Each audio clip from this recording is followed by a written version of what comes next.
Chapter 90. Irrevocable. You are listening at novelfull.audio. 10,000 kills, reached.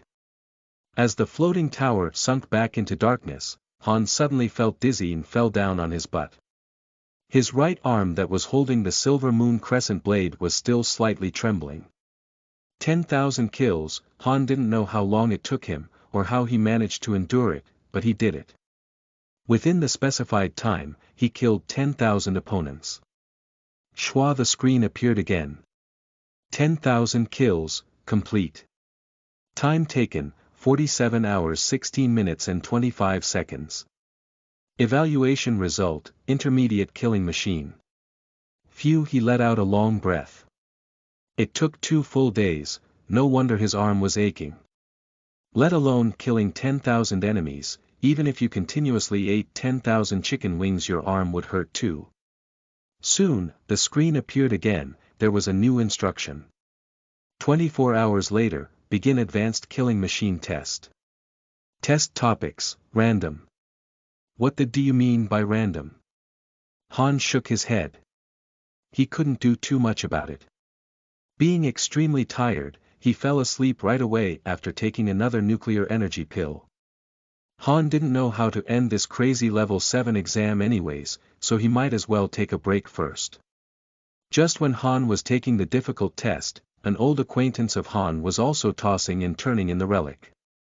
He was the person that Han met once during the pressure exam, the young and sentimental Lan Feng. Coincidentally, Han also met Lan Feng's friend already, the stealth esper that he met after he escaped from the Dark Hall. Lan Feng laid in a gap between 2 rocks, held his head, and constantly sighed as he tossed and turned. Life is full of mystery. Life and death could have been a very common thing. Even the strongest warlord will die, but if we are all going to die, then would it be a bit too sad and pathetic if I die here? My mom and dad should be very sad, right? After all, I wasn't the one that wanted to come, they forced me. Ha! Lance. Why aren't you talking? It was like as if Lan Feng was nagging to himself. Soon, Lance was annoyed by Lan Feng and couldn't fell asleep. He came out of stealth, appeared beside Lan Feng, and frowned. Yo, crazy man, are you done yet? At this point, what is complaining going to do? The most important thing right now is to live no matter what it takes. I really regret it. Why did I become your partner? You are such a burden. That guy I met on outside of Dark Hall, he even brought dark fusion beasts, clearly he made a lot of preparation. Partnering up with people like that will increase our chances of walking out of here alive. Lan Fei smiled, tapped his fingers on his space ring and said, I brought a lot of good things too. What did you bring? I have the valuable first edition of the Milky Way Talk book. What use is that book? Lance said snappily. I have the Milky Way poetry collection. Poetry. Retard, what are you doing bringing poetry onto battlefield? Lan Fei said very seriously, to resolve loneliness. Plop. Lance almost fainted, he tilted his head and looked at Lan Feng, said, okay, you win. Loneliness. In the next few days there will be more dark beasts, and I can assure you, soon you won't feel lonely anymore. Just when they are talking, a strange change took place in the sky. Lan Feng looked up and was suddenly shocked. He said in surprise, Lance, look, the floating towers are moving. Lance quickly followed Lan Feng's line of sight and looked, and he saw those floating towers in the sky really began to move. Dozens of nearby floating towers started flying towards another floating tower in the distance. Noel.n boom. Soon, the first floating tower arrived at the destination, soon followed by the second one, the third one. Suddenly, dozens of floating towers all merged together and became one enormous entity. Originally, each tower is 50,000 meters tall and 15,000 meters in diameter, and now that dozens of them merged together, it suddenly became a giant in the sky. Lance swallowed spittle, surprised, how could this happen? Didn't they say that each tower is a testing arena, why did they all combine just now? Lan Feng thought for a moment and smiled, possibly someone activated a really high-level trial and one tower wasn't enough, so dozens more tower are needed to piece together a larger area for the trials. Lance had the unbelievable look on his face. High-level trial. You are guessing right. I've never heard of towers that could merge. Lan Feng nodded. Of course it's my guess. Back then, I read all tens of thousands of the historical volumes on the A.19, and it's the first time something like this happened. Landis Mulan Lamu, are you interested to go and take a look with me? Don't call me by my full name. Lance was a little flustered and said, I hate people calling my full name. Call me Lance. Lan Feng pouted and said, if you can go with me, then I won't say your full name. Otherwise. Okay, you win. Wait here, I will go scout the vicinity first. Lan said after stomping the ground once. Okay, go. Come back quick. Lan Feng gently waved at him like he's commanding his servant. This time Han slept deeply. He opened his eyes again after 23 full hours. It's clear how huge the energy consumption this insane level 7 test was. Han quickly took 2 source energy pills, and also drank some water and ate some energy bars to replenish his strength. Dingsi, the water that just went into Han's mouth soon erupted out, because Han now realized, just when he was sleeping, the interior area of this floating tower expanded 100-fold. The height was still the same, but the width had increased too much that he couldn't see the end anymore. It was empty and silent. Han stood at the center of the tower like an insignificant ant. What happened? How did the tower become so endless? Han frowned as he said to himself. Yes, Han didn't use the wrong word, the floating tower can really be described as endless. Standing in there was like standing on an boundless prairie. All the bodies and blood had been cleaned up. An innumerable number of lamps lit up inside the tower, allowing Han to clearly see this enormous testing space. Han suddenly had a bad feeling. The tower suddenly became that big, it must be for the next test. This huge space, don't know how many enemies they are trying to accommodate for. It can't be a 1,000,000 kill test. Han muttered in his heart. Shwa, suddenly, the instruction screen lit up again, and it's filled with texts. Ultimate killing machine test is about to begin. Rating, highest level. Rule of operation.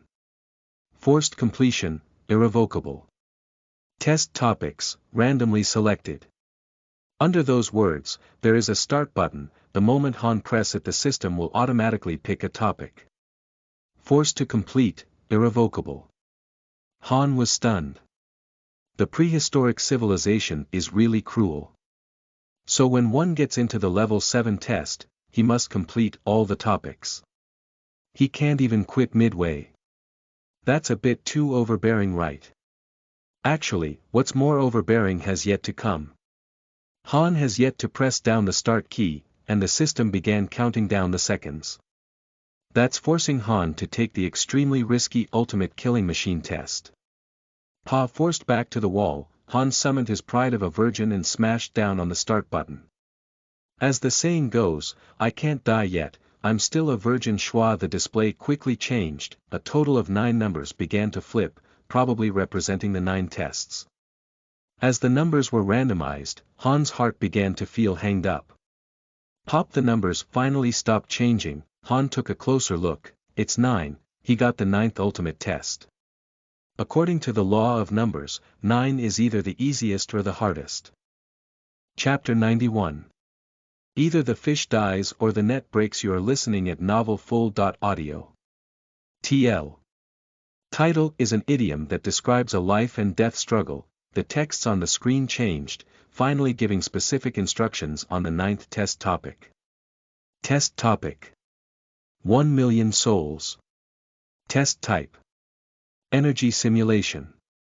Test requirement. Complete 1,000,000 kills within the specified time. Test standard, completion or death. Seng Han saw the content and there was huge humming sound inside his head. The meaning of these instructions was that this test topic was called 1,000,000 souls. Han's enemies will no longer be manufactured lives, but lives simulated by energy. This meant that a system installed inside the floating tower will release waves of energy, and the energy will take form and become Han's adversaries. Maybe it was because 1 million enemies was too much to manufacture. That was why the system was using energy instead of genetically manufactured races. But that was not important. What was important were the last two sentences. If Han wanted to complete this high-level killing machine test, he must kill 1 million opponents in energy form within the specified time given. Otherwise, he would die inside the tower if the test was not completed. Crazy. Those people from the pre-historic civilization that designed this kind of training were absolutely crazy. The so-called specified time was probably the total time minus the time Han already used on the previous tests. Only 68 hours, Han must complete 1 million kills within 68 hours or he will be executed by the system. There's no doubt that Han was extremely screwed. He finally passed the two previous tests, and the final test actually had such harsh conditions. Han just felt a chill in his chest. To kill 1 million enemies within 68 hours, it was not a goal he could meet. Han was probably done today.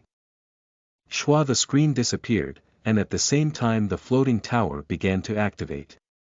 Beams after beams of energy shot down at the vacant ground beside Han, and the energy accumulated and took on a human form. Souls of the dead appeared, just like those shown in movies. They only had a skeleton, no flesh, and inside their hands were weapons which the opponents from previous tests didn't have. All kinds of weapons, and they were all made from energy, but Han doubted that they were any less deadly than the lethal real-world weapons. The number of 1 million, like a miserably pale white desert, and Han was just like one little black grain of sand inside this desert. So lonely, so helpless. I can't die. I can't die here. Han suddenly shouted, since I can't pass this goddamn unreasonable test, then let either the fish die or net break, let's all crash and burn. As the last hope for the entire Earth, Han shouldered a huge responsibility. If he failed, then Earth will fall, and the 16 billion people on Earth will become someone's slave. When humans were on the verge of death, they could always find incredible strength to survive, and Han was no exception. Suddenly, Han's right arm began to turn black, the pitch-black color, as deep as the endless night sky. Dark Fist. Rumble. The huge impacts of his punch made the entire floating tower tremble. Han's Dark Fist's target was no other but the alloy floor under his feet. In other words, he decided to directly smash down the floating tower, trapping him. Waist down, exhausting all his strength, Han started continuously punching the ground. Boom boom boom. Han began to Dark Fist the floor beneath his feet like mad. He already calculated, the metal thickness of the walls and ceiling of the floating tower didn't have any weaknesses. The only weaknesses were beneath his feet. That should be where the central control system was located. Since this goddamn floating tower and this goddamn level 7 test were so unreasonable, then I might as well smash it to the ground. Kill 1 million energy form enemies. Han couldn't do it. That being the case, he might as well just destroy the system. Boom boom. Every punch fully contained the powerful and twisting power of the darkness, and all one saw was the alloy floor beginning to bend and twist. As Han forced his power into a single point on the ground, a funnel-like hole began to appear on the floating tower's floor, a twisted funnel. The Heart of Darkness's power was very strange. Han accidentally activated this power because of his rage, and when the rage started burning inside the heart, darkness will creep in. But now, Han had become thoroughly enraged. In addition, there was also his desperate desire to live. This, no doubt, amplified the power from the Heart of Darkness. Gotcha. Han chewed up a tenfold dose of nuclear energy pills. You and I are going to crash and burn. Han grimaced, and shouted crazily. A .19 extinction domain, inside a valley. Lance and Lan Feng were on their way to the giant floating tower. They were all curious about why dozens of vacant towers merged together as one and what was really happening inside this huge floating tower. Lance, look. Isn't the tower a bit crooked now? Lan Feng looked up at that giant thing in the sky and said while scratching his chin. How's that possible? This is the trial field for the prehistoric civilization. It has an automatic suspension system. It's very advanced. Wait, it does look a bit crooked. Could there be something wrong inside the suspension system? Lance looked up and he was startled. The gigantic tower in the sky did look a bit tilted to one side, and he could barely hear rumbling sounds from the inside too. After a dozen more seconds. Lance, why do I feel like that tower is tilting even more? Yeah, it is, and it looks like it's tightening towards our side. Lance, if you are right, then could the tower suddenly fall and hit us in the head? Cut it, you crow mouth. Floating towers are after all an advanced design of the pre. Oh shit. Run. This thing's falling. Lance and Lan Feng were shocked and they started running right away. That thing falling was made up of dozens of floating towers united as a whole. Its diameter could easily cover hundreds of kilometers. If such an enormous entity really fell from the sky, only God knows what would happen. Consequence. How can the Han right now care about the consequence? He already decided to crash and burn with that damn system. Rumble, you don't want me to live, then let's fight until either the fish dies or the net breaks. Rumble rumble rumble, holy crap. Crash already. Crash already. Crash already. Han's dark fist pummeled the floor like a hailstorm. Right now, there was already a sunken pit of about 100 meters in depth, but that was not enough to stop Han. Han knew that the tower right now was beginning to tilt, but that was not Han's ultimate goal. He won't stop until this whole tower that was trapping him crashed to the ground. Han's frenzied attacks not only tilted the floating tower, it also led to very strange reactions. The soul enemies began flickering. They were energy forms built and supported by the system, and now that the system had been damaged to some extent, those souls that were made from energy became extremely unstable. Rumble Han landed another heavy punch on the alloy floor. Not knowing what was damaged this time, a series of sparks shot out of the pit, and soon the floating tower began to drop straight towards the ground. The interior began to experience zero-gravity due to the fast fall. Ha! Did I really succeed? Han felt himself floating, and said to himself. It must be known that the floating towers were able to stay up in the sky because of the magnetic suspension systems they installed at its bottom. Han smashed down at the bottom of the tower desperately, and after the floor sunk, he directly damaged the magnetic suspension system inside the floating tower. Such a huge and heavy dangling tower, one out of balance, obviously will fall. After all, the prehistoric civilization designed this thing to carry out trials, not to get smashed by Han. A very serious question suddenly flashed inside Han's head. Dozens of floating towers hitting the ground at the same time, can the ground bear the impact? Just at that moment, the huge entity of several hundred kilometers in diameter already touched the ground, precisely, smashed into the ground. Hong. Chapter 92. Star Pierce Moon Slayer. You are listening at novelfull.audio. Rumble hundreds of kilometers in diameter, the united floating tower slammed right into the ground. The consequence of the collapse was at a devastating level. The earth was shaking violently. Thousands of miles of road gullies appeared on the ground, the ocean in the distance went on a rampage with strong tsunamis sweeping over the coastline. Whether they were human survivors or dark beasts, everyone was shocked by this huge disaster. Frightened, they all looked up at the distance where the giant tower lied. It was like a mountain, a majestic steel mountain that was diagonally inserted in the ground. Just when everyone on the outside was almost at the state of mental breakdown, Han, the one that initiated all this, surprisingly realized all the enemies formed from the energy had disappeared. Perhaps the crash's shock waves caused the collapse of part of the test system. In short, the inside of the floating tower became silent and dark again. Han struggled as he got up. The impact of the crash also made Han suffer a certain degree of damage, but fortunately the floating tower's robust exterior protected him. All he felt was the severe turbulence. Now, how do I get out of here? Han checked his body and thought. He didn't know if his laser cannon could break through the thick alloy shell of the tower. Laser weapons were accurate, strong in terms of heat and degree of impact.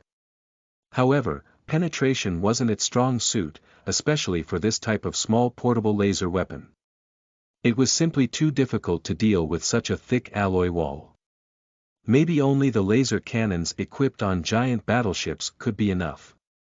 Just when Han was thinking, the screen that had always been giving Han instructions appeared again, flickering on and off.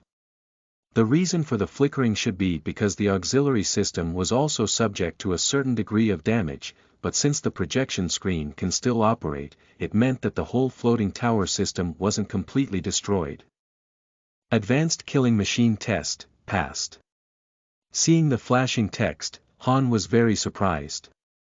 After the system was destroyed, it actually defaulted Han to pass the test. All Han thought about was survival. He didn't expect this outcome. Please select the reward for beginner killing machine test. As the screen changed, numerous dynamic holographic pictures with text appeared in front of Han. Han realized his smashing method really smashed his way to pass the level 7 test. This was really a big pleasant surprise. With Han's limit, the intermediate killing machine title was already the limit for him, but in the end, the Han that did not like to give up destroyed the system, and the system actually defaulted him to pass the last test. Great! Han waved his fist, his excitement was palpable. If Han was not mistaken, in the history of floating tower tests in the A.19, the best score achieved was passing level 5 test, but he passed level 7. It was an unprecedented difficulty. A large number of reward items appeared in front of Han. Han packed up his excitement and began to carefully read through everything. The reward for beginner killing machine title was a weapon, no exceptions. However, they didn't look too different from the ones being used by the Milky Way Alliance at the moment.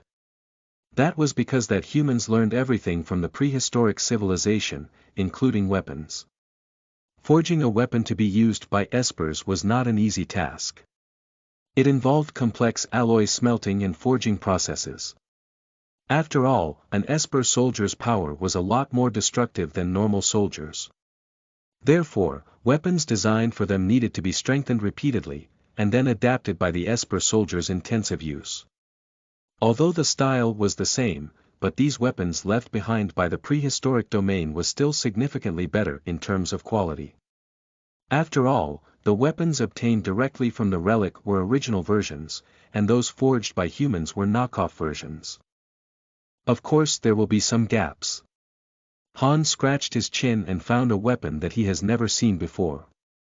It was called the Star Pierce Moon Slayer. It was a composite-type weapon, including one long and one short blade.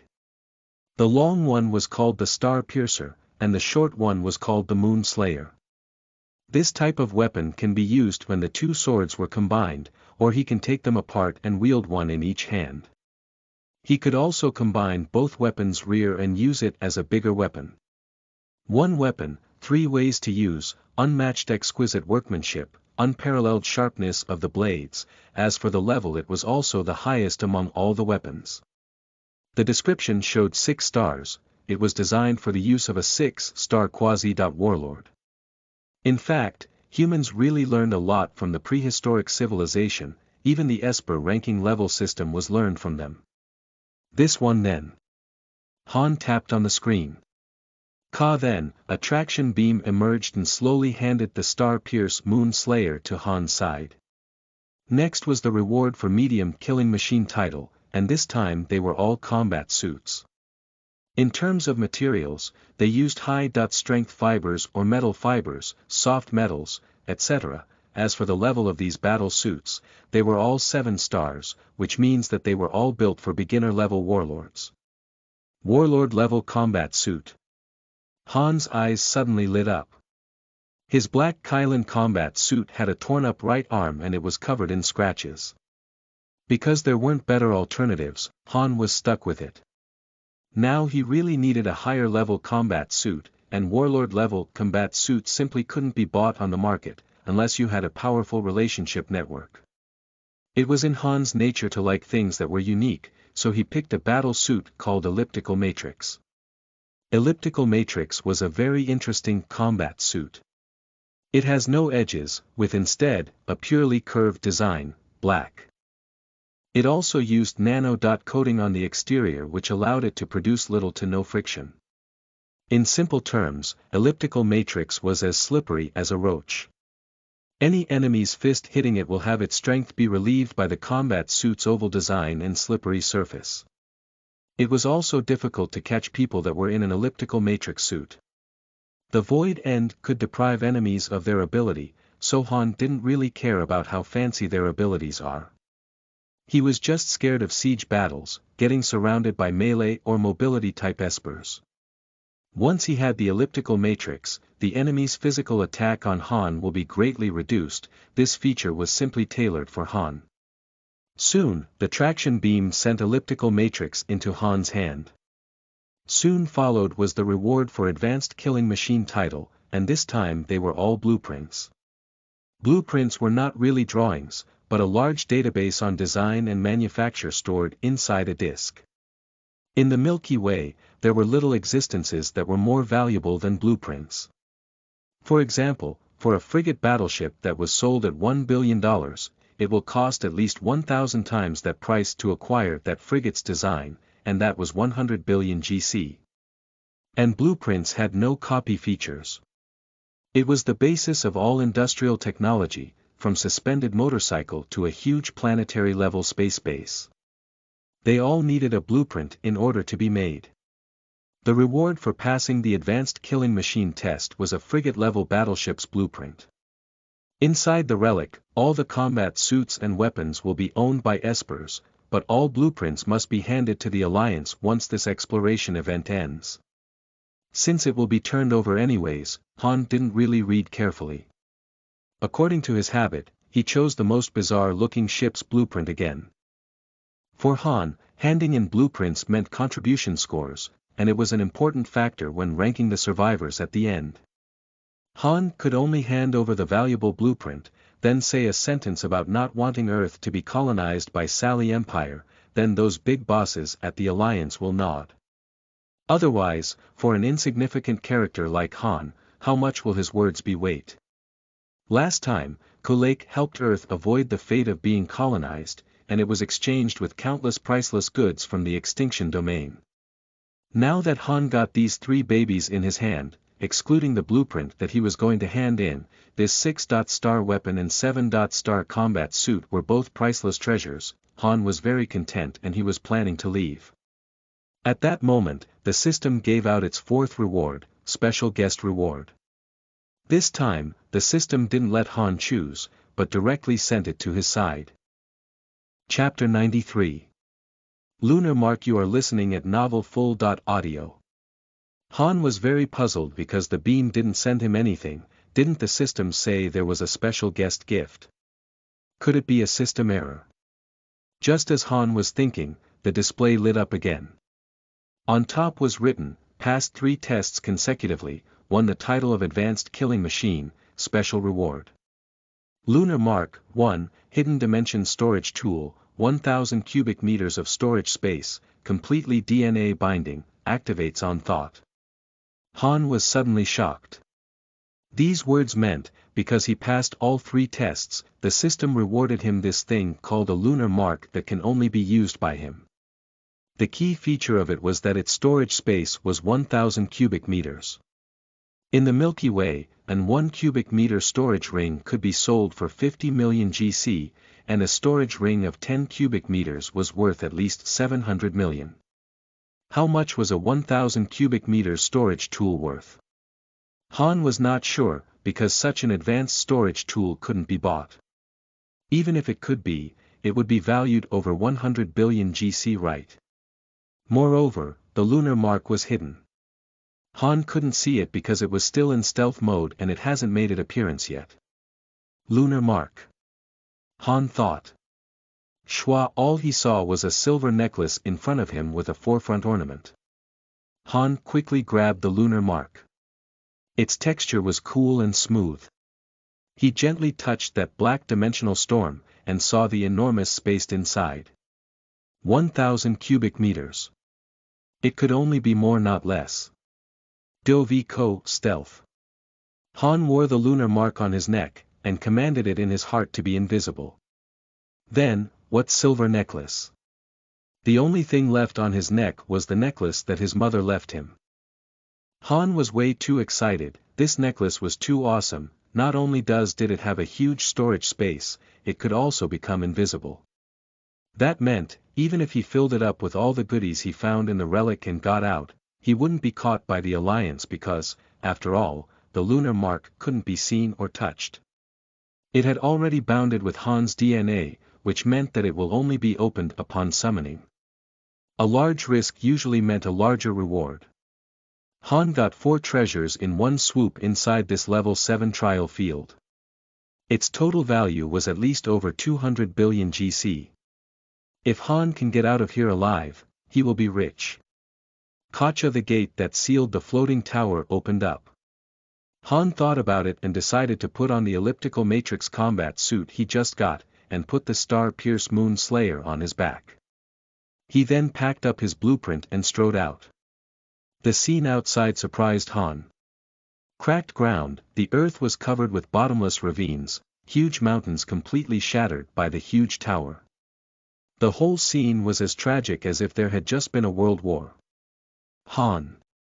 Suddenly, he heard a familiar voice calling him. Han turned around. It turned out to be Lan Feng. He was still wearing his glasses on his familiar white face, but right now he looked like a mess. His body was covered by dirt with lots of sand in his hair. Lan Feng ran down over to him in one breath, pointed at that huge united tower and said, "Did you do this?" Han frowned, "Probably. Why are you here too?" Lan Feng sighed and said, "Of course I was forced by my family. I said I don't want to be a soldier. My parents said that I was a good-for-nothing and embarrassed our ancestors. Now look at me, I'm trapped inside the relic and they think I'm probably dead. Now they should be crying, right? If they had known, they probably wouldn't have sent me. Oh right, let me introduce a friend to you. Landis Mulan, come out, Han's not a stranger. Don't call me by my full name." Lance gave Lan Feng a fierce stare, walked out of stealth and smiled at Han. Lan Feng looked at Lance and looked at Han, surprised, "So you two have already met?" Han laughed and said, "Yes, we met once right outside of the Dark Hall. How are you?" Lance pouted, "I'm okay, could have been better if I didn't almost get smashed in the head by that giant tower." "Just what were you doing? How did you get that big thing fall to the ground?" "Lucky that we are both fast runners, otherwise we don't even be talking to you right now." Han was reluctant to reveal too much, so he simply said, "It was just a trial, I don't even know why this thing fell to the ground while I was in it." Lance looked around, and said in a deep voice, "We shouldn't stay here for too long, what just happened will probably attract over some dark beasts. We must leave here first and talk after we get to somewhere safe." Lan Feng and Han both nodded. Suddenly, at the corner of his eyes, Han saw a golden flower growing on something black. No matter how he looked at it, it looks like the dark fusion beast's remains that he buried earlier. Due to the impact of that huge tower falling from the sky, the Earth Claw's buried remains came back to the surface of the ground again. "Give me 1 minute," Han said in a deep voice. He rushed over, picked up the Earth Claw's remain with his 2 hands and carefully observed. After dark fusion beasts die, they will turn into a ball of soft genetic material, but why is there a strange golden flower blooming on it? Han didn't know, but the weight of the Earth Claw's remains seemed to have increased a bit, and the middle felt pretty hard. With great curiosity, Han gently broke apart this piece of genetic material, and saw a stone. It was black in color, inlaid with gold patterns and was very beautiful. When put under the nose, the stone even had a fragrance. Han didn't discriminate against dark fusion beasts. The Earth Claw used his short lifespan and saved Han before. If it wasn't for him, Han would have probably died already in the belly of a dark beast. Or multiple dark beasts. Thinking for a bit, Han took the stone into the storage ring and buried the rest of the Earth Claw back down into the soil. Han was that guy you mentioned that brought a dark fusion beast onto the battlefield. Lan Feng saw Lance squinting his eyes and looking at Han, so he asked out of curiosity. Yep, we also said that if we both survive we will team up. According to my observation, he's much more reliable than you because he's a true warrior, and you are more like a poet. Lance said as he watched Han bury the Earth Claw. Lan Feng pointed at the huge United Tower and said, he even brought this thing down from the sky, broke the system, and you say he's reliable. Lance was speechless for a moment. That's true, although Han's speech gave off a feeling of reliability, his actions weren't that reliable. He used dark fusion beasts and he even brought down the tower. Just what does he have against laws and rules? Suddenly, a shrill roar came from the distance. Lance suddenly hesitated and shouted, hurry, it's a dark beast herd. Then, he laid on the floor with his ears close the ground. Rumble rumble, the earth was slightly tremoring. Lance's face became pale. The quantity of dark beasts was probably at least 1 million. So, all three of them ran right away. Lance apparently received scout training before, so he led the way in front, and Han and Lan Feng closely followed him. Although Lan Feng was wearing glasses and was a very sentimental guy, his running speed was actually faster than Han. During the pressure exam, Han accidentally found out about Lan Feng's level, a pinnacle 5-star Esper who was very close to 6 stars. He is for sure one of the few absolute geniuses in the Milky Way, but unfortunately his personality didn't make him suitable to be a soldier. As for Lance, Han didn't know what level this stealth-type Esper was, probably not worse than Lan Feng. In the case where the vast majority of people were already dead, the survivors were obviously top-notch talents. Han looked back. The herd of dark beasts really appeared. It was like a black tsunami that swooped through the valley and the desert towards them. Obviously, these monsters had found them, and began their chase. Dark beast was just a general term. In fact, these monsters were divided into many types. Some were like two-headed wolves, some were like the hybrid of a lion and cheetah. These were all produced from the gene factory by extracting genetic information of ferocious species in the Milky Way. Perhaps the dark beast technology used by the prehistoric civilization still had some defects. These monsters all had no hair, black bare skin, with a creepy reflection shining under the sunlight. The gap was getting smaller, and Han could even hear the gasping sounds of those dark beasts. Millions of dark beasts. Han knew clearly, just the three of them alone won't be the opponent of that many dark beasts. Just at this extremely critical moment, something strange surged. Lance suddenly stopped, turned pale and shouted at Han and Lan Feng, "There's no road in front of us. It's a bottomless ditch. Jump! Jump! Jump!" Han shouted, "Even if we die from the fall, our dead body will still be in one piece rather than be chewed up and digested." Sigh. Lance anxiously stomped his foot, closed his eyes and jumped forward. Right after he jumped, Lan Feng and Han also arrived. The two suddenly became dumbfounded. What kind of ditch is he talking about? It's AF*** King Abyss. It's pitch black, who knows how deep it was. The fall will kill us. Still better than getting chewed to death. Han didn't even give Lan Feng a chance to reply. He grabbed him by the neck and both of them jumped. Schwa. Chapter 94. The Helpless Earth. You are listening at novelfull.audio. Plop plop plop. No one knew how long they've spent in darkness before Han and the other two fell into icy water. "You guys okay?" "I'm fine, Lan Feng." "I'm here, are you guys okay?" When the three men stuck their heads out of the water, the first thing they did was ask each other if they were safe. That warmed Han's heart. At least Lance and Lan Feng were not those kind of self-serving soldiers. Now under this situation, they needed to rely on each other in order to make it out of this crazy A.19 relic alive. Shua, a phantom-like white arm appeared from the bottom of the lake. Looks like that was Lan Feng's power. He could summon an arm out of thin air to salvage his glasses. Han saw Lan Feng using his phantom arm to pick up his glasses and was surprised. "You are a fantasy descent esper."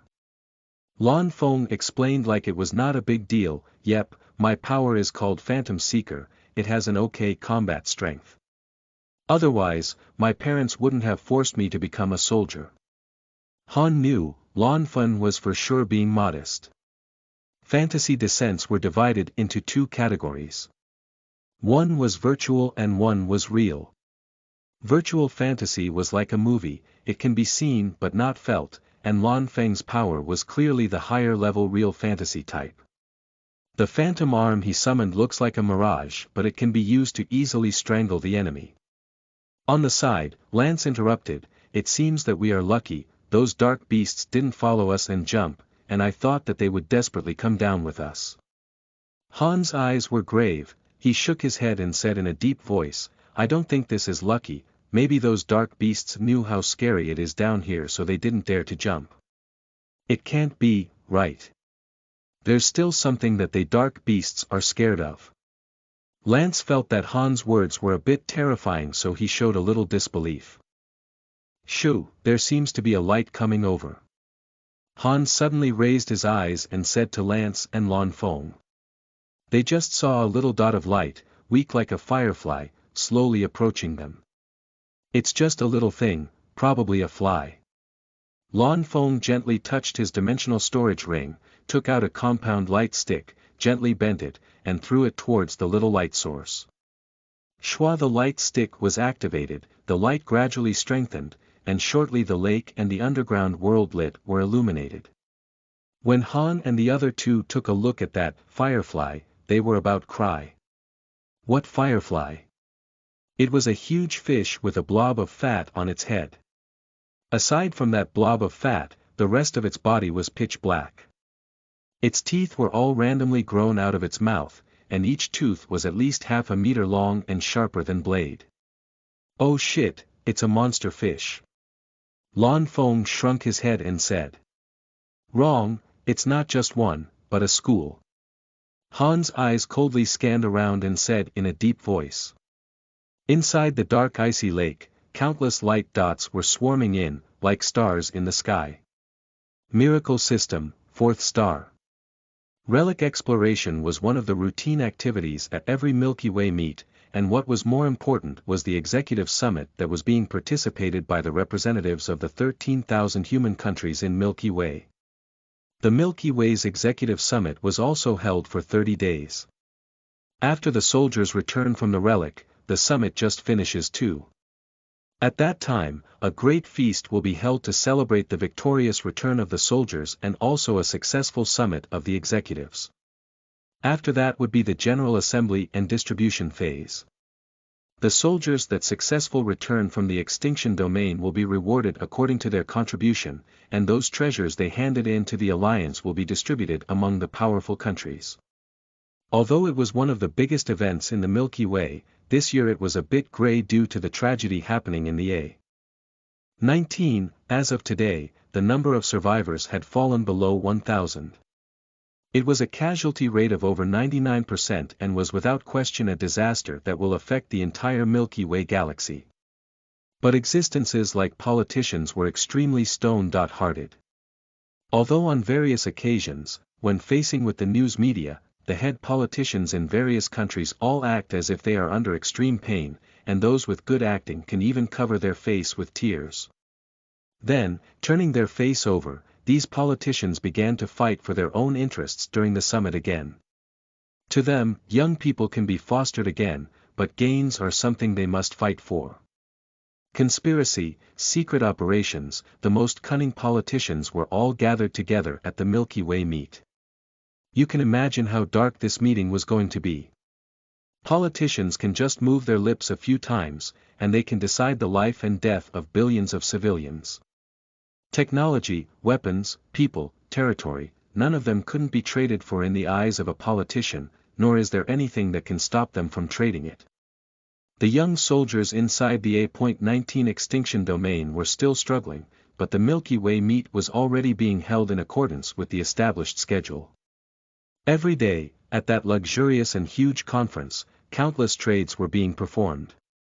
Earth, as one of the weakest countries in the Milky Way galaxy, didn't have the right to vote, nor have the right to any shares of the loot from the relic.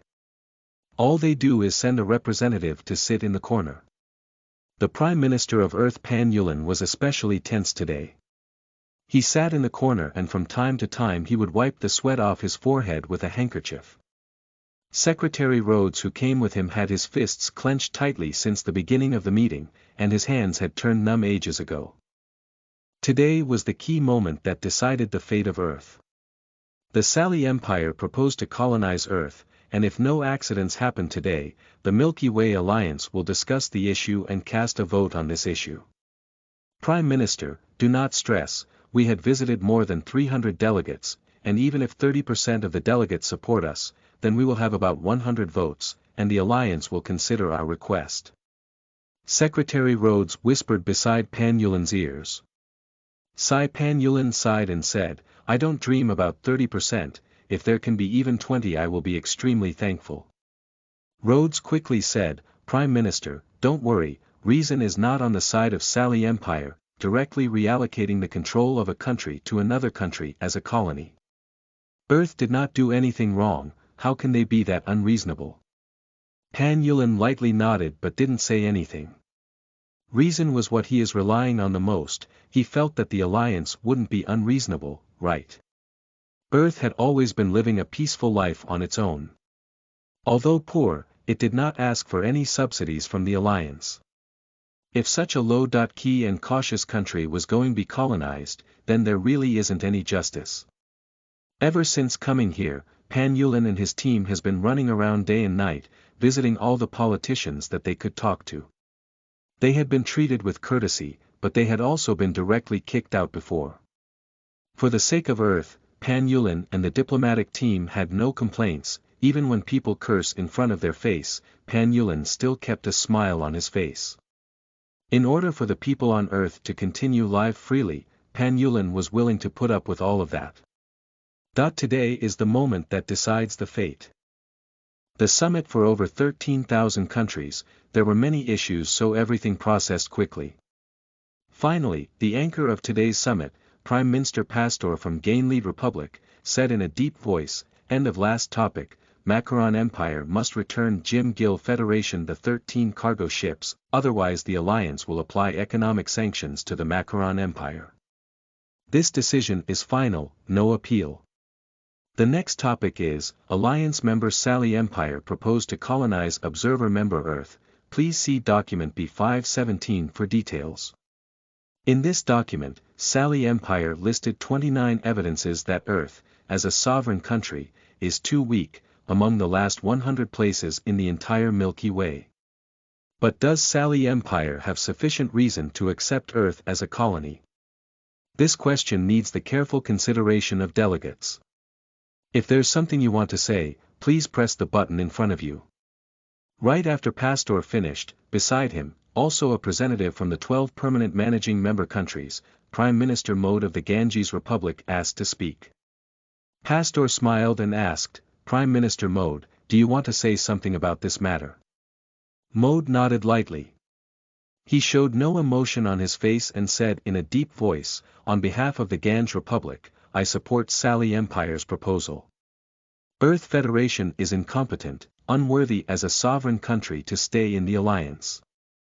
Wu Mo just said the sentence, and the huge summit hall began to discuss quietly, and there was not a second person that asked to talk. Pastor sighed, and shook his head slightly. The 12 permanent management members of the alliance were too powerful. Usually they don't participate in such a small proposal, but Mode opened his mouth today so the proposal was basically nailed down. The other permanent members wouldn't think it was worth it to offend a country of the same level just to protect a small planet, and lower-grade countries obviously wouldn't dare to offend a giant like Ganges, so they didn't dare to say anything. Pastor looked as usual and said, "Since no one else has comment, then we will immediately vote. Representatives that are against this proposal, please press the signal light in front of you and justify your objection. If unopposed, then the sovereign power of Earth will be handed to the Sally Empire after the meeting, and at the same time cancel all rights and obligations Earth Federation has at the Alliance." Voice down, the hall was silent. Pan Yulin's eyes gazed at the lights behind the podium. The number was 0. After 3 seconds, the number of countries opposed to the proposal is still 0. Pan Yulin felt like his heart is being grinded up like ground meat. He did that much work, begged so many people, and spent all the money Earth had saved through living frugally to buy generous gifts for those big figures he thought could help Earth. But when it came down to the crucial moment of the vote, there's not a single person that supports Earth. Not even one. Gincy Pan Yulin was very angry, and a mouthful of blood sprayed out of his mouth. Chapter 95. Underground Cemetery. You are listening at novelfull.audio. Pastor's eyes scanned the audience from the podium, and said lightly, "Since there is no objection, then this matter is decided. Earth Federation from now will be transferred under the jurisdiction of Sally Empire as a colony." "Wait!" shouted Pan Yulin from the corner. He stood up, took the handkerchief Rhodes delivered to him and wiped off the blood at the corner of his mouth. Everyone almost all looked over to him at the same time. Many people had sympathetic eyes, but they were still afraid to stand out for Earth against the powerful Ganges Republic. The presiding pastor was slightly dissatisfied, and said in a deep voice, "Who is disturbing the proceedings of the summit?" Pan Yulin said, "Alliance's 57th star region, Earth Federation Prime Minister Pan Yulin. I disagree with the resolution of the Alliance."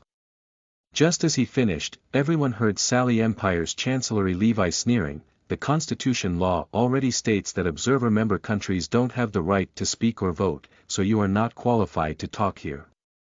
Pan Yulin spoke loudly, "There are 15 billion inhabitants on Earth, and I'm not even qualified to represent them." Pan Yulin's anxious eyes became red. His face grim. Pastor slightly sympathized with him and was also afraid that Pan Yulin would really have a heart attack or something at the meeting, making it awkward for everyone, so he said in a deep voice, "You are allowed to speak, but keep it short and pick only the important points." Pan Yulin nodded and said, "I just want to make 3 points. First, we, the Earth Federation, advocates freedom. To force us to join the Sally Empire and become its colony, no one on Earth will agree." Prime Minister Mode of the Republic of the Ganges, who sat on the podium, coldly said, "Observer member countries don't have voting rights. This is the Alliance Charter, which you Earthlings have signed before. The Alliance wants the tiny Earth to join Sally Empire because of the overall picture. After all, with your puny strength, it will be very hard for Earth to survive in the Milky Way.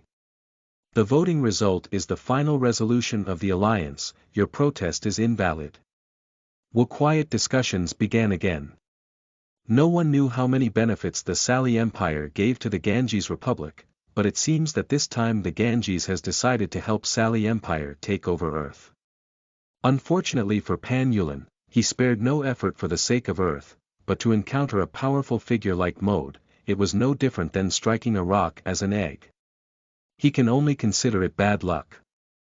Pan Yulin gritted his teeth, tried his best to calm his grief at that moment and continued, "Second, the exploration of the relic isn't over yet. We still have an elite fighter on the battlefield. If you want to talk about this issue, we should at least wait for the return of that soldier." What a joke.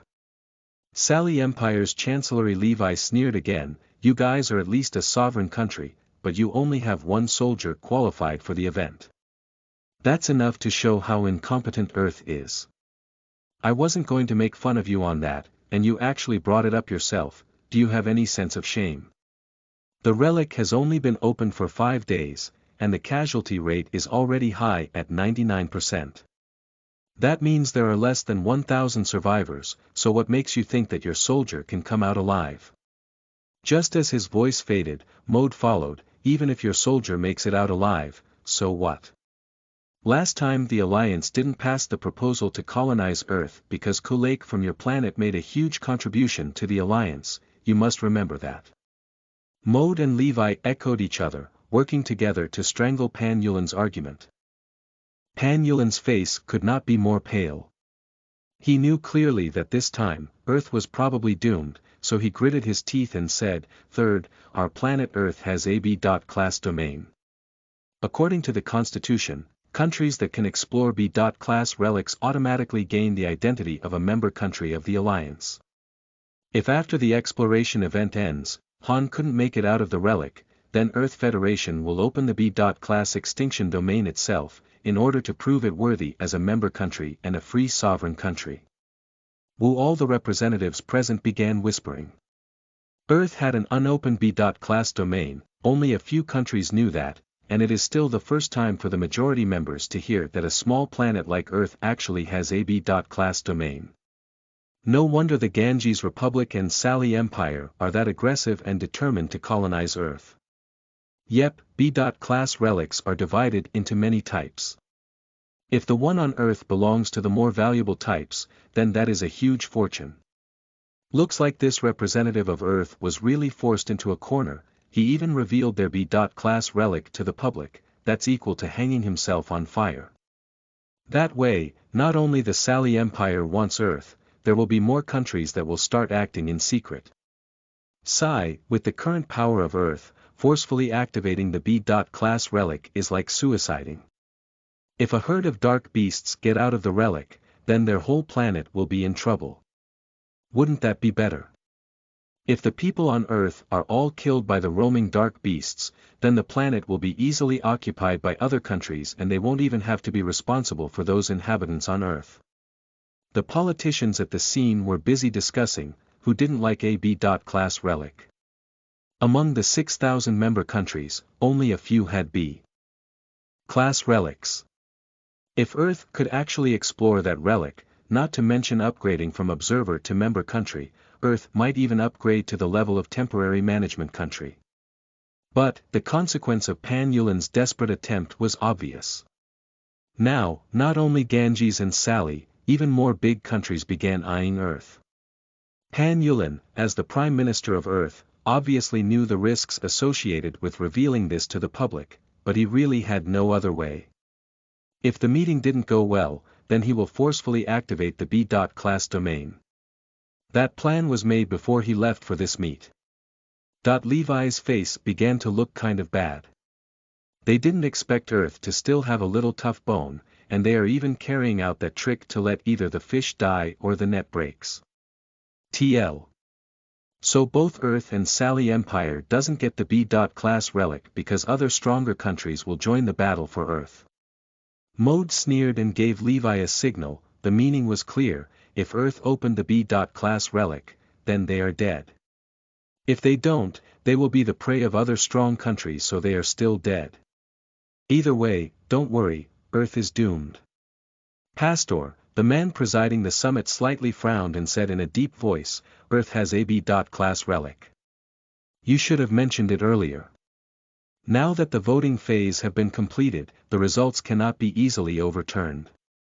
After the end of the exploration event, if your soldier can't make enough contributions to the Alliance, then Earth will still be transferred to Sally Empire as a colony. I have decided to postpone the vote until after the end of the Extinction Domain exploration event. If there are no comments, we will move on to the next issue." Plop Pan Yulin sat back down in his corner position. His brain was completely blank. In the A.19 Extinction Domain. After several consecutive hours of tough battles, the school of monster fish finally got eliminated by Han and the other two. They finally climbed onto the shore, and all of them were breathing heavily. "Han. Your dark fist is really powerful. Those strange fish all died in one punch. There isn't even any remains left." Lon Fong put back on his glasses and said. Han said, "Don't say that, both of you guys did more." Lance diverted a portion of the monsters, and you have a very strong control power and dragged all those fish out of the water one by one and sent them towards me. If it wasn't for you guys, the battle would not have ended so smoothly. Lance is an outspoken person. He waved his hand and said, let's not flatter each other, it's fortunate that our abilities are complementary. Lan Feng is good with control, I can stealth and move, and you have a good attack. We should use our combos and get out of this place. Han nodded. Battle was the best thing that improved the relationship between soldiers. Through continuous fighting, the three of them now have the initial trust and cooperation, and in this kind of strange and extremely dangerous environment, it was better to have a companion than to be roaming around by oneself. You are right, it's not good to stay by the lake any longer, maybe there might be other monsters staring at us right now. We should leave this place first. Han said in a deep voice. So, Lance stealthed himself and led the way while Lan Feng and Han followed. The three left the dangerous underground lake, and began to advance towards the front where it was more open using light sticks to illuminate the road. The vacant land was underground, very open. Above was a bluestone dome and on the ground was many decadent weapons. Kacha Han felt he crushed something under his feet. He quickly ducked his body to look. It seems like there was a small hill of soil beside every weapon that was stuck on the ground. Looking closely, inside every hill lied a skeleton. Han accidentally stepped on the head of a skeleton which broke the skull. Han looked around. Under each weapon was a body. Does that mean this is a cemetery? Chapter 96. Condensed Crystal. You are listening at novelfull.audio. A cemetery. Who was buried here? Han lowered his head while he curiously clawed open the soil. The crushed skull of a being was completely revealed. The white skull had already turned yellow due to the passage of time, and with a little force the bone could be broken. Han dug out a walnut-sized crystal from the skull with a transparent color, kind of like an inheritance power crystal but a bit bigger. On the other side, Lan Feng also dug out a complete skeleton, and then he smiled and said, oh, this is the cemetery of the prehistoric civilization. These people are prehistoric beings. Han was surprised and asked, prehistoric beings? How do you know? Lan Feng didn't hesitate. He twisted the skull off the skeleton, pointed at the forehead area and said to Han, look here, the mankind that established the prehistoric civilization. The forehead on their skull is not complete. There is a crack, which is the most significant sign of prehistoric beings. Other than that, prehistoric mankind is commonly taller than us, and they also have higher brain volume, so their IQ is probably above us. Han was quite surprised. As a novice in Milky Way, Han's knowledge was limited.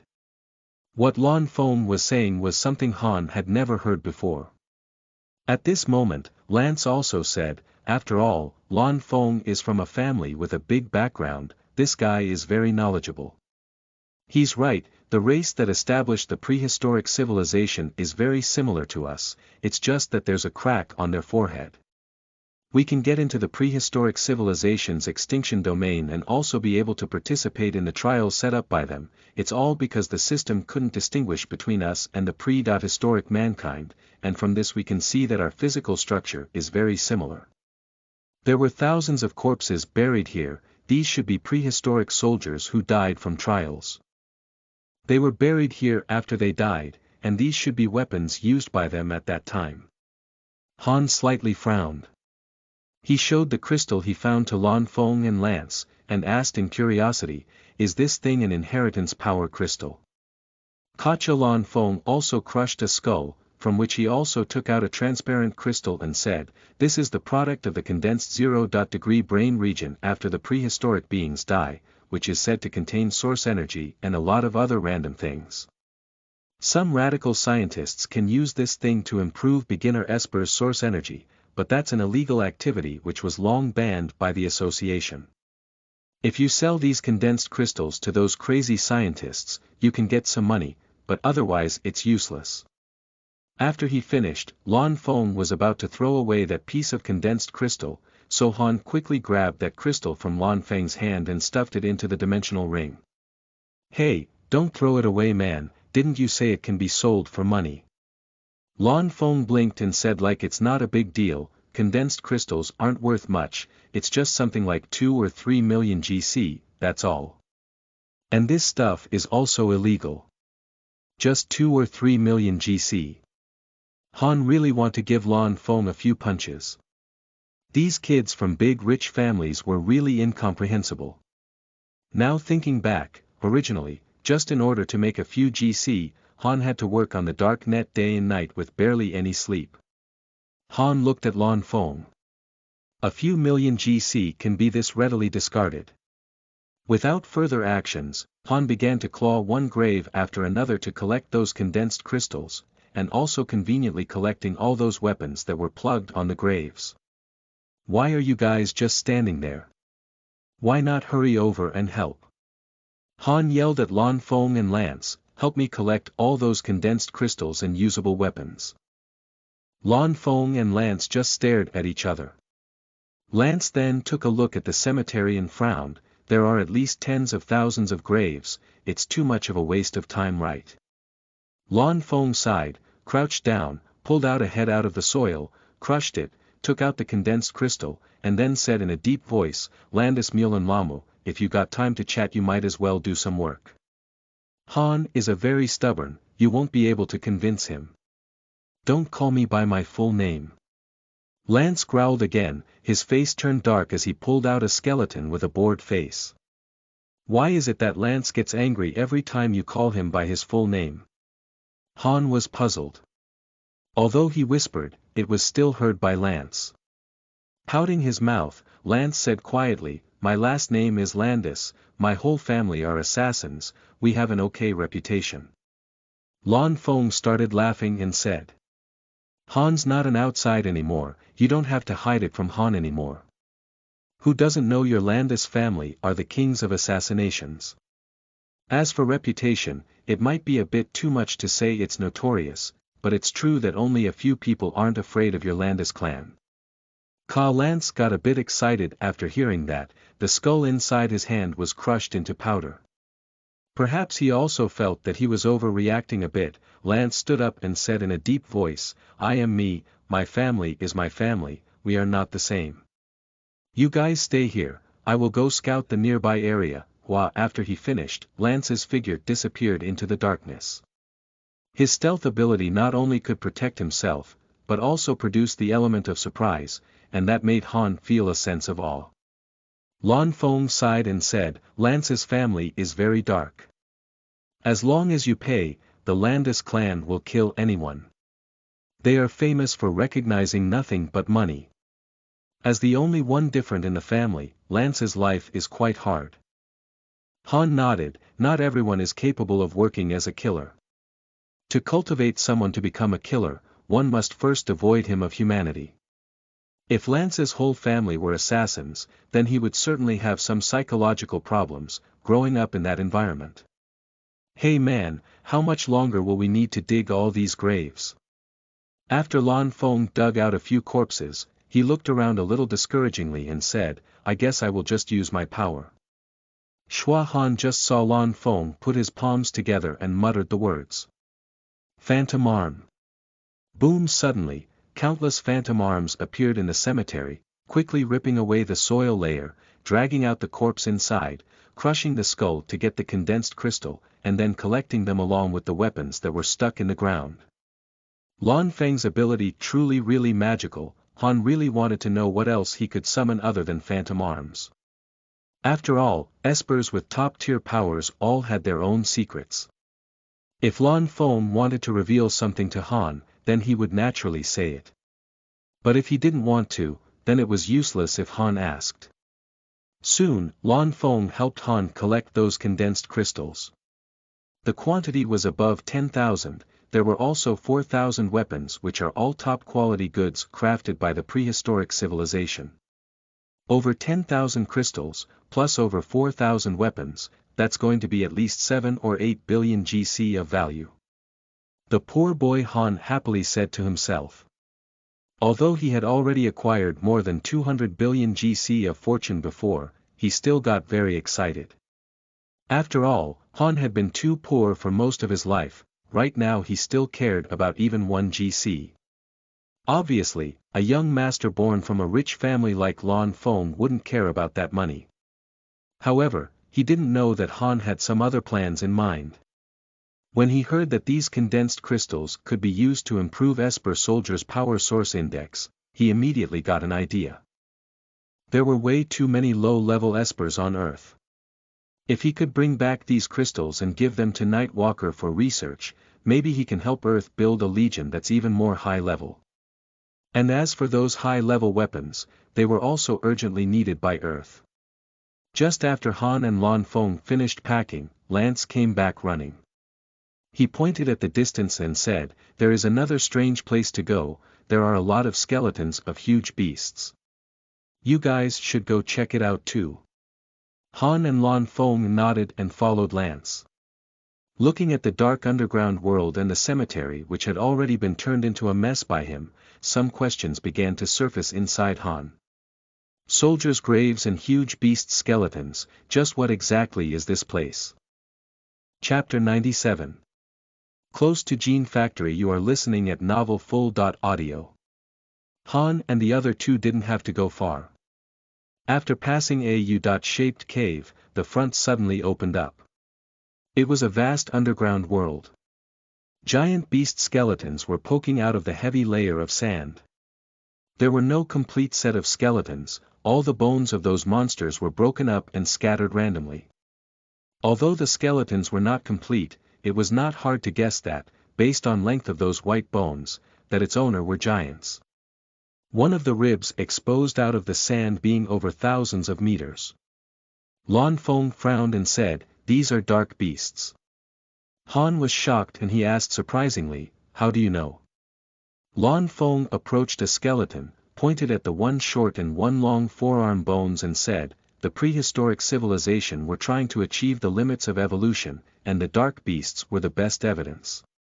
The so-called dark beasts is actually just assembling many types of wild beasts, or even celestial beasts genes together to achieve the best strengthening effect. So dark beast skeletons usually had asymmetric features. Like these two forearms, one is razor-sharp, and one is giant and solid. The reason for this is because the prehistoric beings installed two arms of different function, one arm is used to capture and the other arm is used to penetrate after the prey is captured. As Lan Feng spoke, he also did a demo, grabbing a rock with his right hand and then lightly did a cutting action with his left arm. Do you understand now? The prehistoric civilization doesn't want symmetry but functionality. You already saw before, some dark beasts have 2 heads and some even had 3. The prehistoric civilization designed them that way because with more heads, the beast can take care of all directions. And then if they continue to enhance its detection ability by installing a sonar exploration system like the one bats have, then it will be a very powerful scout. Type dark beast. Han slightly nodded, so you are saying, these giant beasts are also a type of dark beast. But why are they underground? Why didn't we see them when we were still up on the surface? Lan Feng replied, maybe it's because the difficulty was too great and the prehistoric civilization failed, so they abandoned these failed giant dark beast dead bodies here. Han smiled and said, Lan Feng, you really know a lot. No wonder you have so many dreams, it's actually because you know everything. BL.net. Lance said on the side, this guy is at least the young master of the Blue Celestial Lake family, TL. Lan Feng's name directly translated is Blue Maple, which is under this family. There are at least 800 to 1,000 teachers teaching him stuff ever since he was born, so I'm not surprised at all that Lan Feng knows that much. Lan Feng didn't deny it, he simply shrugged his shoulders, looked at the endless sandhills underground, and said in a deep voice, I have a bad feeling, we may have unconsciously gotten close to the gene factory. Schwa suddenly, Han and Lance's face became pale. There was a gene factory in every extinction domain, where the dark beasts were made. The reason why it was difficult for humans to explore extinction domains was because those gene factories And since the gene factory was where the dark beasts were made, it was very dangerous because no one knew what kinds of monsters were guarding there. Lance looked very nervous, and he asked in a deep voice, "Lan Feng, you really think so?" Lan Feng nodded, looked around at the skeletons of dark beasts around them and he said, "If I'm right, these skeletons are failed prototypes that were just thrown out of the factory, so right now we shouldn't be too far away from the factory." Analyzing from the beginning, Han was a bit too extreme when acting and made the united floating tower fall from the sky which broke open the earth. Due to being chased by the dark beasts, we jumped into the abyss and reached the deep underground where no one else had visited before. We ran into many unexplainable things. Based on the information I predict that we are not far away from the gene factory. I read a lot of information on extinction domains. Every high-level relic has a gene factory, and usually those factories are hidden very deep into the ground. And right now we are at least thousands of kilometers underground, and that is probably deep enough for us to encounter a factory. Lance and Han both nodded, and Han said, "Looks like from now on, we will have to be extra careful. Lance, you still scout for us like before, but you must leave me some signals, and if you are in any danger, Lan Feng and I will fully support you. After all, we are already here at this strange and weird place, if we want to leave then we must move forward." Lance nodded heavily and said in a serious manner, "Understand, leave it to me." After realizing that they have been inadvertently approaching the core secret of A.19, Han and the other two became a lot more careful, and even their occasional chat on the road became a bit depressed. It took them 3 full days and nights to walk out of this underground desert where the dark beast skeletons were abandoned, and they arrived at a honeycomb-like rock wall. On the black rock wall, there were countless caves connected to each other, like an endless maze. At the lake where Han and the other two were at 3 days ago. Don't know from where but someone strange appeared. His entire body was tightly wrapped in linen, exposing only 2 black eyeballs, looking like an ascetic. He walked into the water, and saw the dead body of those monster fish which were killed by Han and the other two. Slightly shaking his head, the monk in sackcloths left the lake and arrived at the cemetery of those soldiers from the prehistoric civilization. Looking ahead, the whole graveyard had been dug up into a mess, the soldiers' bones were all exposed to the air, skulls crushed with taken condensed crystals. Even those weapons that were stuck into the grave also disappeared without a trace. Thieves! Damn thieves! The ascetic monk-looking guy in sackcloths, his whole body was trembling, and with a hoarse voice he shouted. Then, he suddenly looked up, his eyes stared directly at the black stone dome, and a sharp yet shrill noise came straight out of his throat. Ow ow! This noise didn't sound like something that could be produced from a human, but more like a cry from a devil in hell. 2 hours passed, and the sound of dark rapid footsteps began to approach. It was a group of dark beasts, a group powerful to the extent of terrifying lone large dark beasts. They were like raptor dinosaurs, but a lot more brutal. They were covered in an pangolin-like hard shell with its 2 front claws the same size as large sharp eagle talons. The 2 legs supporting its huge body were thick and powerful, and its mouth was split on both sides of the curvature, filled with fangs like serrated steel. Shwa! At least several thousands of the raptor dark beasts arrived to the side of that sackcloth-wearing strange man, raising their heads. Their black eyes speckled with coldness, like a well-trained army composed of dark beasts. The sackcloth-wearing strange man suddenly jumped up onto the back of one of the most muscular dark raptor beasts, raised his head again and let out another shrill cry. Rumble! The army of dark raptor beasts began running through the U-shaped cave, and arrived at the desert where the giant-sized dark beasts were abandoned. More and more dark raptor beasts gathered, accumulating to over 10,000 in a very short time. Wailing! The strange man began to make that terrible rattling sound again, and this large dark army roared across the desert at an incredible speed. It looked like within a few hours, they could catch up to Han and the other two. There's a taste of darkness. Did the king come too? Why is the king with those humans? That strange man in the sackcloths shook his head as he mumbled to himself. Pa! He slapped his ride, that strongest dark raptor beast's head, which made it cry out loud out of pain. This is very strange, chase harder. He waved his arm and ordered. Just for a moment, there was a black arm, skinny like a vine, yet sharp like a machete poking out from under the sackcloths. Without a doubt, he's not human. Sorry guys for the delay of the bonus chapters. After such a long flight, have finally settled down. Well, I'm supposed to be asleep right now and wake up at 4 a.m., but since there's going to be another 8-hour bus ride later, I will just sleep then. Anyways, if you guys want, you can still donate to show your support for GDN, but I might only be able to do 1.2 chapters every day at max, because my schedule with the volunteering organization is from 5 a.m. to 9 p.m. Thanks for understanding. Oh ho ho, bye bye. Chapter 98.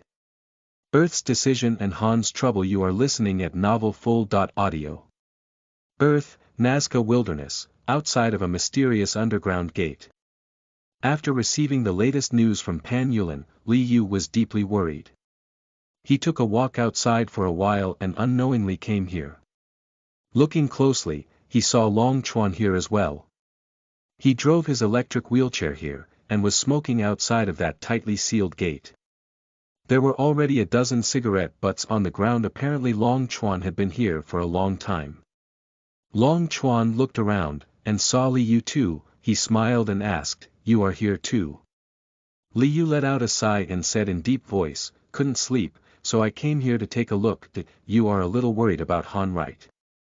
Li Yu didn't try to hide it at all and said, "A little. I'm worried to death.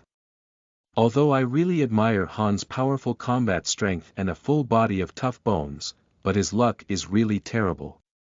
10 years ago, Kulake went into A.7 and he made it out easily, but Han encountered an unprecedented disaster.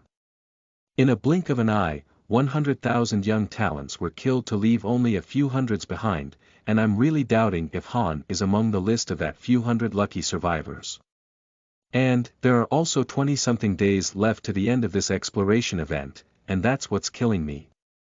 "You." Long Chuan said, "I'm naturally worried for Han. After all, he's the hope of Earth, and even half of my life was saved by him. But now, I'm more worried about Earth. Now, whether Han makes it out of A.19 alive, there's only one way left in front of us, and that is to forcefully open the B.class domain here. I've been thinking, the 2 Valkyrie portraits on this door, what does it mean? Could it be a warning to remind us not to rush opening the gate?" Li Yu did not speak as his eyes followed to where Long Chuan was looking at. As the chief of the Extinction Domain Administration, Li Yu had led brothers and activated 2D class relics, 1C.class relic, but those 3 relics entrance doors all had normal decorations. But on this door was carved 2 angry gods of war, stepping on monsters' bodies, and glaring angrily towards the outside of the door, their eyes full of murderous intent. Standing outside of the entrance at B.class relic, it felt as if one was tightly pinned down by the 2 gods, making one feel oppressed to even breath. Most likely, this was a very dangerous relic filled with hidden dark secrets and limitless deadly traps. Opening it too hastily will probably bring a disaster to Earth. In the Milky Way, when assessing the level of a relic, the Weimar ray was used. The Weimar probe would be installed outside of the door to detect the concentration of radiation inside the relic. The higher the concentration meant the larger the area and more built structures. According to the Milky Way's known records, although some were all B.class relics, there could be a big difference in terms of content. Some were not dangerous, but some might be as fatal as an A.class relic. Overall, the method used by human to assess the extinction domains was primitive. The rays could only tell humans about the scale of this relic, but there was still no way to know the quantity of dark beasts or some other monsters inside the relic. Just when Li Yu and Long Chuan fell into silence, someone else showed up outside of the door to the extinction domain again, Talon. Among the big 3, Talon's combat strength was ranked number 2, between Li Yu and Long Chuan. Li Yu and Long Chuan were both passionate warriors, and Talon was the calmest one among the three, and he was good at commanding the overall situation. Long Chuan smiled, of course we are old brothers, looks like we all thought of the same thing. Talon didn't show any emotion on his face and said, I have come here to convey the Earth Federation's executive resolution. Li Yu said as if it's not a big deal, it's just you that can remain calm and deal with politicians. What do they have to say this time? Although the Federal Esper Administration was one of the most powerful federal departments, but there are still other important sectors like the Federal Ministry of Foreign Affairs, Finance, Interior, Security, etc., as well as hundreds of upper and lower house members. Li Yu and Long Chuan were both soldiers and they hated to deal with politicians. Talon looked at Li Yu and Long Chuan and said, although they are politicians, but don't forget, they are still born and raised on Earth, in terms of love for Earth, theirs is no less than us soldiers. Long Chuan smiled and asked, what did the federal executive say?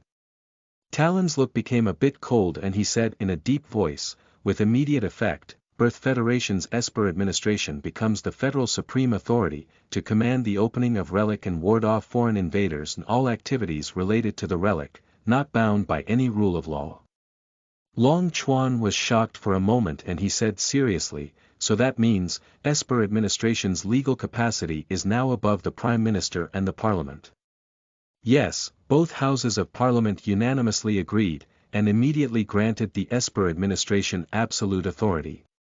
Talon turned around and started leaving while saying in a deep voice, the only requirement for us is, rather die than become a slave. Whether we want to forcefully open the B.class relic, or declare war against the Sally Empire, all federal departments will fully support our decision. As long as the Earth Federation exists, Earth must be free. We absolutely won't accept being colonized by other countries. Let's go, I will wait for you guys in the conference room, there are still a lot of work we need to do. To borrow Han's words, although Earth is weak, we still got a few tough bones. Miracle System, A.19, Underground. AOO wailing, did you guys hear? It's that strange sound again.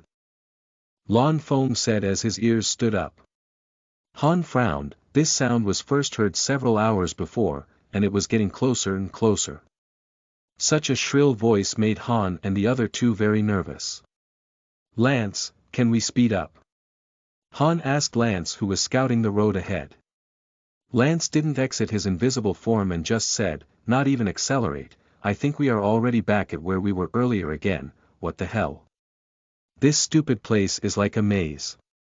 Han had to comfort him, don't worry, we will remain calm. Rumble the sound was getting infinitely close. This maze-like cave was filled with noise and vibration. Meanwhile, Han and the other two were trapped inside the maze, and the more anxious they were the more lost they got.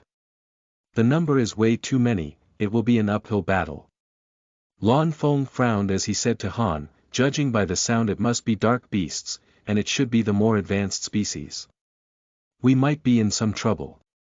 Han obviously knew that a huge group of dark beasts were trying to kill them, but now that things have progressed to this stage, he really had no other way. Such a narrow path in the maze, there wasn't even a place to hide. Let's just go separately, that way even one of us surviving will be worth it. Han gritted his teeth, and said in a deep voice, if we are splitting, at least Lance with his stealth ability can make it out. Lan Feng hesitated for a second, and gently nodded his head. Lance who had been running at the front lifted his stealth and loudly questioned, what do you guys mean? Do I look like the type of person that will just abandon my friends? Don't look down on me just because I'm from the Landy family. My family's tradition is not good, but I'm different from them. Lance was born in the notorious assassin family, so the last thing he wanted was to hear someone saying that he was as cruel and emotionless as his family, so when he heard Han say that at least he could get out, Lance became anxious immediately. Han shook his head and said in a deep voice, this has nothing to do with who you are and what your last name is. From the first day you became a soldier, you should know, this is a cruel world. I'm just choosing the best escape plan out of rationality. If we split, then the dark beasts chasing us will have to split too, and that way we will have a better chance at surviving. Don't say anything more, it's decided. If it's in our destiny, then we will still meet again. Schwa. When he finished, Han didn't even look at Lan Feng or Lance and he dived straight into the right-hand side passage. Lan Feng slightly waved at Lance, and he picked the left side road. Sigh. Lance stomped fiercely, and he continued going down the middle path with an angry face. He gritted his teeth, but he didn't use his unrivaled stealth ability. You guys look down on me, you guys knew my last name is Landy, so you guys look down on me. Today, I have to let you guys all see, I'm really different from all the other Landis. Lance shouted inside his heart. He didn't enter stealth mode just because he wanted to prove that he was also a man of integrity even though his last name was Landy. 10 minutes later, Lance stopped his footsteps because he felt that the sound of the dark beasts chasing him were getting smaller and smaller, as if they were no longer chasing him at all. Lance hurried along the way back, and finally, he saw the footprints, countless footprints left behind by the dark beasts. They all ran towards the same direction. And Lan Feng, after he realized that the dark beasts weren't chasing him, he came back too.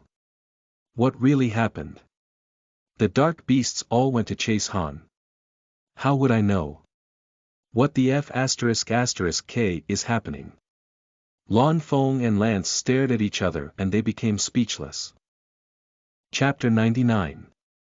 If a mountain is in the way, then the mountain will be destroyed. You are listening at novelfull.audio. Lance and Lan Feng noticed that the dark beast army wasn't chasing them. They could relax now, but at the same time, Han was pushed into a hopeless situation. All the dark beasts were desperately chasing Han. The gap was getting closer, and Han could even hear the heavy breathing sounds of the dark beasts behind him. Now, the only thought inside Han's head was to run. Schwa. Han rushed through a fork in the road, and was stopped not far after, feeling extreme dizziness. This damn road he took turned out to be a dead end. The tough black rocks blocked off the road ahead, and there wasn't even a slight slowdown of the footsteps from the large group of dark beasts chasing Han. Within a few seconds, Han would be completely blocked off by the enemies in this alley. What to do? What should I do?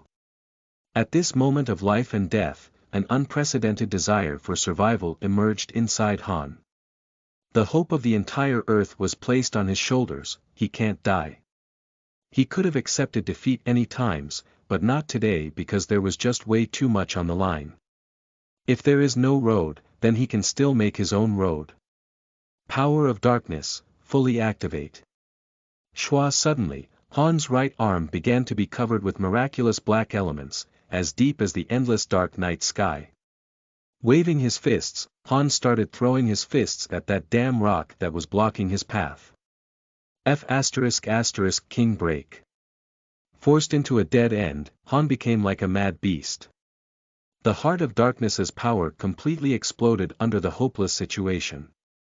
Rumble. After a huge bang, the earth trembled. Han's fist mixed with the dark twisting power was able to smash the earth layer that was more than 5 meters thick in one punch. A new road appeared in front of Han. Before waiting until all the rocks dropped to the ground, Han ran like a bullet that left the gun, bolting right out. Extreme nuclear energy, 5 doses. The automatic drug kit on his wrist ejected out orchid color pills into Han's mouth, which immediately triggered the hidden source power inside his 0-degree brain region. There was another dead end in front. Guess it was just not Han's day today, picking 2 dead ends in a row. Eye of darkness, activate. Schwa. Suddenly, Han's right eye became black, as gloomy as the color of his right arm. As well, his vision received the greatest degree of enhancement within 0.001 seconds. 8.5 meters thick, I can do it. Power of darkness, strike again.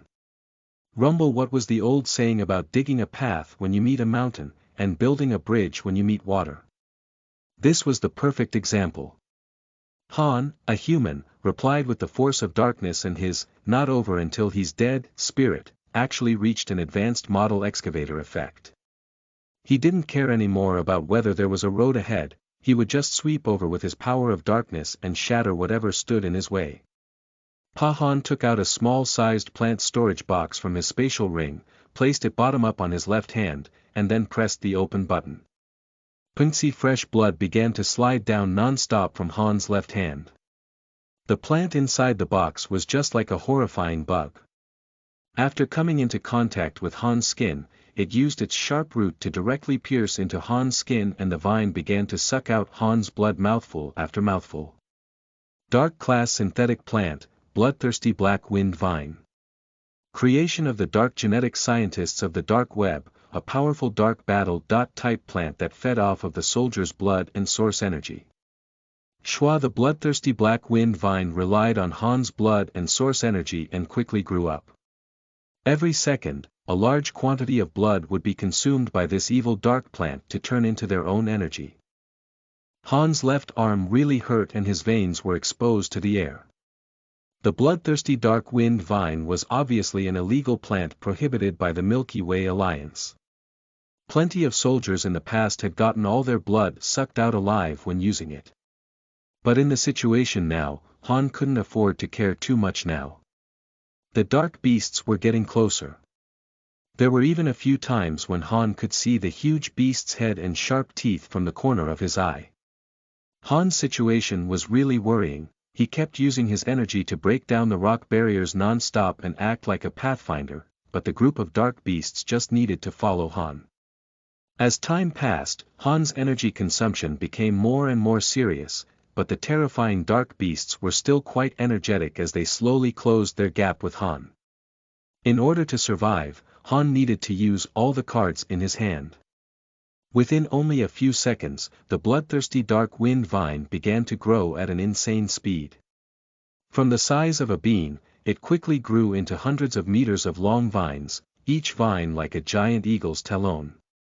Such a monster was grown fully relying on Han's blood and source energy. At this moment, Han's face appeared very pale, but he was very different from other soldiers.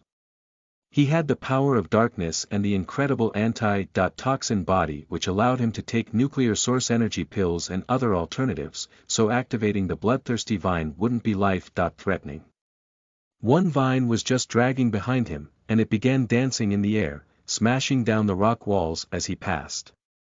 Rumble, since the underground maze was already very confusing, then let's make it more confusing.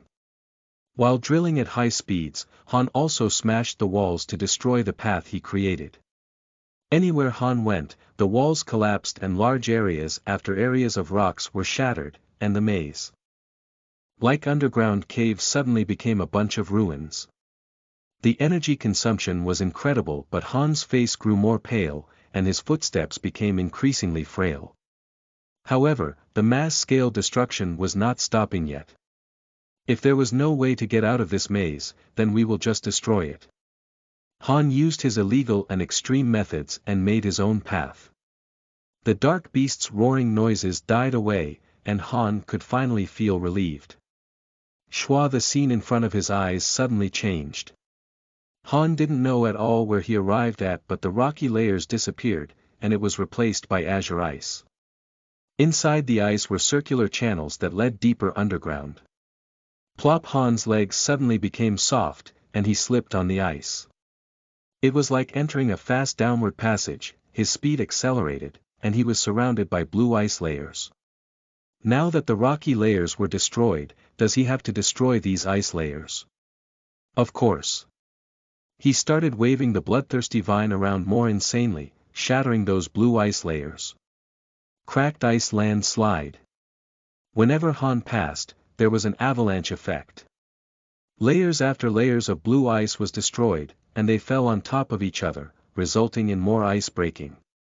Schwa, finally, Han was thrown out of the blue ice pipeline, and the giant ice layers behind him began to collapse one by one. The earth trembled, and the sound of ice layers shattering were extremely harsh. Han adjusted his body in the air, and he landed on the ground in a very exaggerate gesture. Han looked around and found himself surrounded by broken ice on an open area of dozens of square kilometers. Under Han's feet was permafrost, and around him were some pink crystals. Plop! Now that he was finally safe, the exhausted Han sat right down onto the ground, opened the automatic drug kit, took 3 pills of nuclear source energy in 2 of 0 degree brain region joy pills. The former could help replenish the consumed source energy and the latter could protect Han's 0-degree brain region from injuries due to overuse. So this is actually a star crystal mine vein, seems like my fortune is not that bad after all. Han smiled and joked. Speaking of luck, Han's luck was absolutely not considered good, but now that things already happened, what else could Han do other than joke a bit to amuse himself? Since he ran away from the dark beasts into a star crystal mine, then he might as well just take it. Shwa! The bloodthirsty vine quickly extended. Under Han's control it pulled out those pink crystals out of the permafrost layer one after another and then threw them into Han's lunar mark. Star crystal was a very important type of metal catalyst. If it was used when refining advanced metals, it could significantly improve the toughness of the alloy and thus increase its price. A star crystal the size of a finger could be sold for up to a few million GC. But what Han just harvested was about 600 ores that haven't been processed. Each one of the pink star crystal was as thick as a human arm, and could be easily sold for about 200 million GC each, with a total value of over 130 billion GC. Without a doubt, this trip to the A.19 was an absolute disaster and Han's bad luck could not get any worse. However, he also accumulated quite a bit of fortune. After a brief estimate, the wealth in Han's hand was already at 400 or 500 billion GC. If he can make it out alive, then he's absolutely wealthy enough to beat little countries.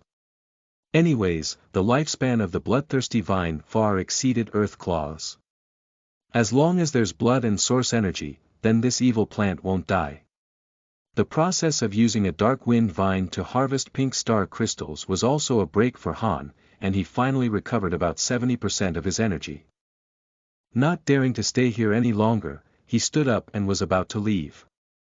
The surrounding sides were all sealed by the collapse of the ice, and the only option was to open up a new path, which was no doubt going to be very energy-consuming.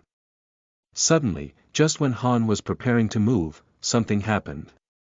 From behind him, there was an explosion, and the collapsed ice layer was shattered by someone. The ice shavings came flying like shrapnel. From where Han was standing, he roared as he flew past. "Alright guys, I'm still alive, I've settled down at Tamale in Ghana now. The food was good, fried chicken and rice every day, but somehow it's working so far and I'm looking forward to each meal. People are very nice, but internet is a pain in the ass.